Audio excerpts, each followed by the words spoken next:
L'infidélité d'un homme, c'est lorsque cet homme s'éloigne de son Dieu. L'infidélité de la femme, c'est lorsque la femme s'éloigne de son homme. Tari Yota Tanzambe est l'autorité de l'homme. Et l'homme est l'autorité de la femme.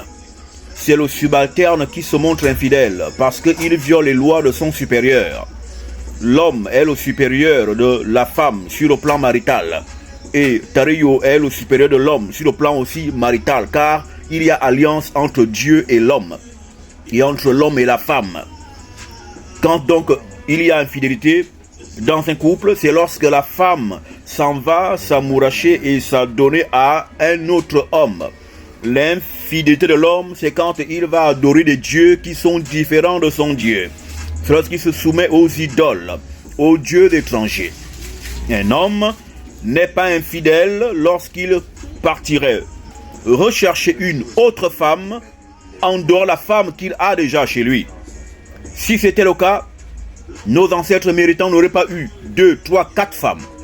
Vous parlez souvent, vous les chrétiens, de Jacob. Jacob a eu 4 femmes.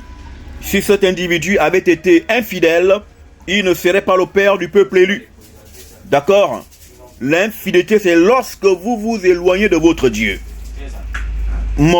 Salomon n'a pas été infidèle vis-à-vis de Dieu parce qu'il avait eu plusieurs femmes.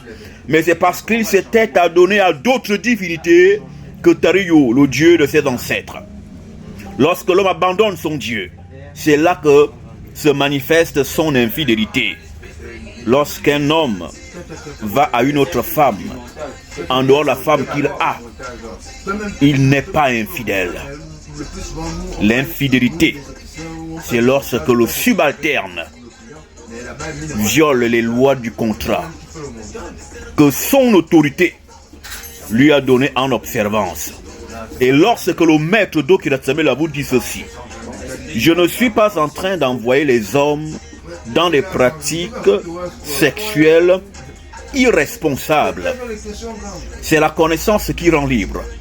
Et mon être là est pour vous libérer justement de manière que vous soyez et deveniez des sachants de la haute tradition et la profonde science ancestrale.